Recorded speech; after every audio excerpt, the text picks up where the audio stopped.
Hey, I'm John. Welcome to Mr. G's Workbench and part 1B of the Academy 1/32 scale F-18 build. If you recall, the last time we got together, I gave you a quick overview of what we were dealing with, what we're going to have. I said we were going to try to keep this in short installments, so we're going to try to keep that trend going today. We're going to build up the rest of the cockpit tub. We've got the plastic parts from Academy. We'll talk about them very briefly. And we have some 3D instrument panels that I picked up from Kits World Decals. We're going to give those a try. And I don't think it's going to take very long. It's pretty straightforward. Not a lot of stuff to do. Paint. The weathering is going to be minimal. You know, I've spoken to Darren over at the Model Geeks. He was an F-18 guy. Corrosion control and maintenance were up there. So there's just going to be the slightest appearance of wear inside the cockpit around the foot pedal areas where your feet drag a lot. That's it. So thank you for stopping in. If you're a subscriber, thanks for coming back. If you're not a subscriber, I hope this will convince you to do so. Just hit the subscribe button, hit that bell, and be notified every time I put out the next small bite of this project. So without further ado, let's jump in and take a look at what we got. So here's everything we're going to be using today to get the cockpit tub together. We've got the tub itself. It's a one piece. I've already sanded the molded in detail off in anticipation of the 3D instrument panels. Then we've got the two instrument panels front and back. I've already sanded the detail off of these as well. This was a little more difficult to do because there are so many layers to these. I've done the best I can with them. I think I've got them cleaned up pretty well. I filled in the MDT areas so that the 3D parts won't sink down into them. We've got the kit provided foot pedals for the front and back. We've got two sticks for the rear guy. We've got what I believe is the throttle and the control stick for the front. And then there's a little item that I have to glue to the front instrument panel. And then we've got the 3D printed instrument panels. Let me see if I can get in here and give you a slightly closer view of what they look like. I mean, they do look pretty good. So, let's see. You can kind of see that. I mean, they are 3D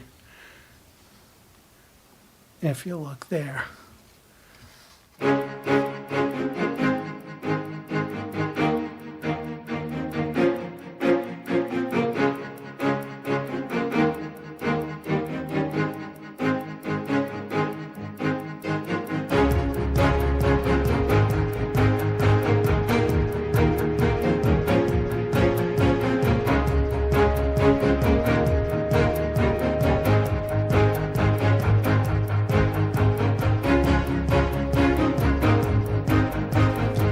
So I've taken the cockpit, which we painted dark gold gray. I've gone back with a fine brush and the stuff that should be black. Again, I mentioned earlier I don't like to use flat black for stuff like this. It's too stark. I went back with the black gray from Hataka and painted all the stuff that should be black. Now the next thing I'm going to do to kind of bring out a little bit of the detail on the control sticks and the throttle is I'm just going to take some light gray and I'm going to barely dry brush it.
we've got this set up.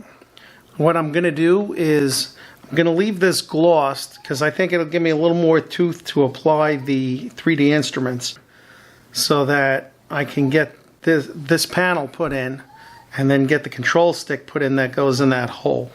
So I've got some warm water here. I'm just going to put this in for a few seconds.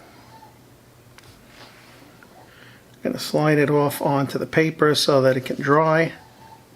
I'm going to try using some slower setting gel CA.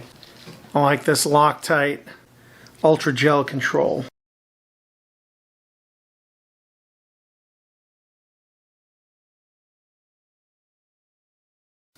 So I installed the rear cockpit instruments from Kits World.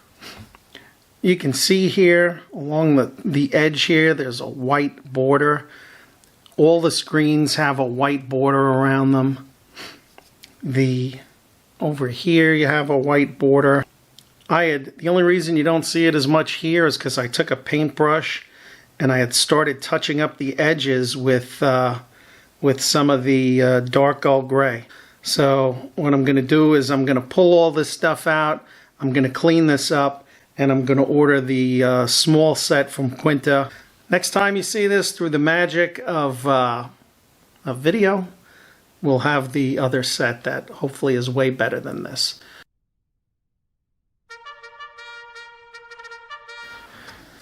So we've stripped out Kits World 3D instrument panels, which I'm sorry were terrible. I've gone back, I've sanded everything smooth again, removed all the residue, and repainted it. I also built a new rear instrument panel from sheet styrene. The one from the kit, between scraping off the detail to begin with and cleaning it up after the Kits World stuff, just did not work out. Easier to work with a blank canvas, to speak. You can see the front one, the front instrument panel, I haven't had to do anything. The only thing I did up front was fill in the panels, so this way the 3D instruments would sit flat on that. So for the most part, this is good to go. I'm going to start with the Quinta panels in a minute. We'll take a quick look at them and then we'll get them installed.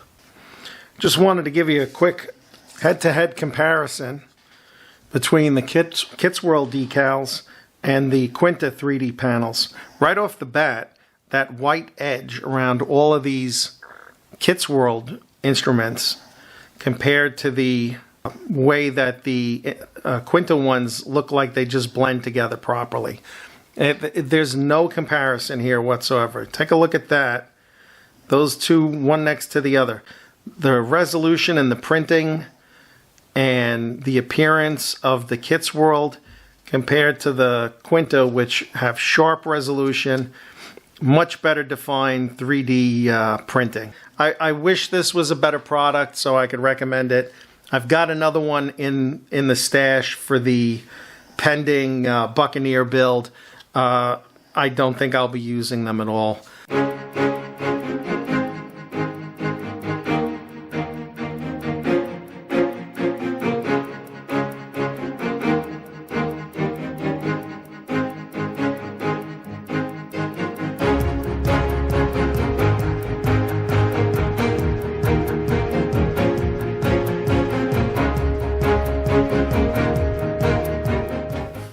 So there we go. Again, I'm very happy with the end result. It took me in real time. This was 2 weeks from start to finish. I'm very happy with the result. I tried to take my time and do it right. I did not heavily weather the cockpit, so I just kind of let it be. And honestly, once the seats are in, you can't really see much of the floor. So that's done. I also, while I was at it, while I was painting and weathering everything, I painted and weathered the insides of the sides of where the cockpit will be, the fuselage sides. This is what that looked like. And I'm happy with that. I think it looks good. I can't wait to put everything together. So in fairness, I reached out to Kits World just to pass on my observations from using their product. And, you know, in polite way, I just stated, if you're looking to compete with Red Fox, Quinta, and other manufacturers of 3D instrument panels, this isn't going to work. So they were nice enough. They wrote back, they apologized, and they offered to send me a replacement set, and I appreciate that. You know, they're trying to do the right thing. When I get the new set, I'll take a look at them and you know, see if they're, you know, better than the set I had. But I'd be surprised if they are. So that's part 1B of the Hornet build. Next time we get together, we're going to build the nose gear bay. We're going to get that built up. I'm not going to go crazy weathering that because you're not going to be able to see most of it. But, you know, we'll do some basic stuff on it. We'll get that together and we'll assemble the nose of the Hornet, because then we'll be able to take the nose gear bay, the cockpit, and the fuselage sides, the front half, and we'll get everything together. We'll start to get a look at how things go. I think we're really going to start rolling with this now. So thanks for stopping in. I hope you enjoyed it. If you did and you're not a subscriber, I hope this convinced you to subscribe. Hit subscribe, hit the bell, and be notified every time I put out the next part of this build. And thank you to my channel member family. I appreciate you guys as always. That's their names. And we will get together again soon, all right? Again, thanks for stopping in. Hope you enjoyed it. See you next time. Stay well. Take care.